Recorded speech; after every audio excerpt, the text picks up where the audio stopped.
ये देखिए, सरकार पूंजीपतियों के लिए काम कर रही है और हर वो कानून बना रही है जिससे पूंजीपतियों का लाभ हो और देश के जो या तो मजदूर हो, किसान हो, जो आम इंसान हो, उनके विरोध ये सरकार कानून बना रही है। और इस तरह का कानून बना रही है कि जिससे पूंजीपतियों का लाभ हो और सांप्रदायिकता बढ़े और जो सांप्रदायिक मानसिकता के लोग हों उनको फायदा हो। पीस पार्टी इसका विरोध करती है और ये कहती है कि तीनों ये काले कानून इन्हें वापस लेना चाहिए और किसानों की जो भी मांगे हैं उसे मानना चाहिए। पीस पार्टी पहले दिन से ही किसानों का समर्थन करती है और इस बिल का विरोध करती है। सरकार का ये कहना है कि ये बिल जो है किसान विरोधी नहीं है बल्कि किसानों के हित में है। किसान के हित में है तो जो अगर किसान का हित चाहती है सरकार तो किसान जो कहते हैं उस तरीके से करे। किसान वो तो सरकार चलाने के जाते हैं, वो तो सांप्रदायिकता की बात करते हैं कि सांप्रदायिकता और जो पूंजीपति हैं उनके लिए काम कर रहे हैं, कह तो रहे हैं वो उसी तरीके से कर रहे हैं कि जिस तरीके से नोटबंदी किया था, कहा था कि इससे भ्रष्टाचार और भ्रष्टाचारी खत्म हो गए, मगर जनता खत्म हो गई। जनता को जितने व्यापार रहे और छोटे जो कल कारखाने रहे वो खत्म हो रहे हैं, बल्कि भ्रष्टाचार और सांप्रदायिकता और आतंकवाद तो बढ़ा। उसी तरीके से ये कह तो रही कि किसानों के हित में है, मगर किसान विरोधी है और इसीलिए किसान विरोध करे, इसीलिए पीस पार्टी इसका विरोध करती है।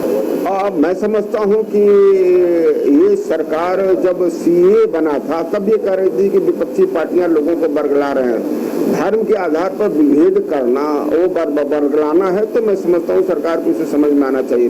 उसी तरीके से जब किसान इसका विरोध कर रहे हैं और सभी जितने भी विपक्षी पार्टियां हैं वो ये कहती हैं कि किसानों का विरोधी है, तो इसे वापस लेना चाहिए। अगर उन्हें लगता है कि किसानों का विरोधी है, किसान इसका विरोध करते हैं, तो इन्हें वापस ले लेना चाहिए।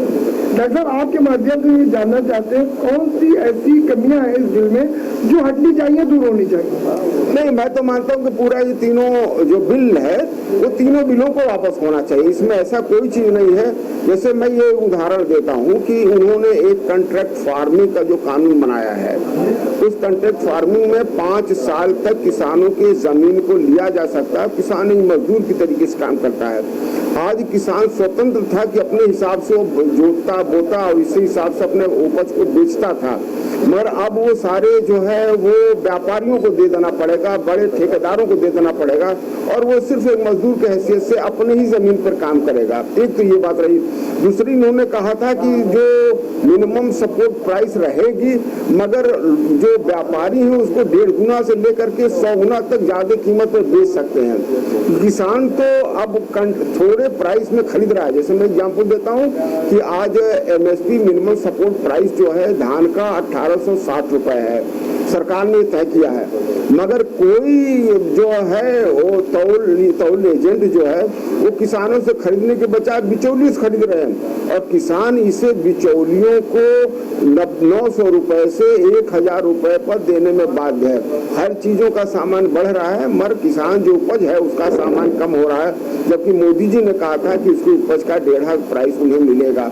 तो मैं समझता हूँ कि देश को भ्रमित करने वाला है ये सारी चीजें। किसान को फायदा तो किसान विरोध क्यों करेगा?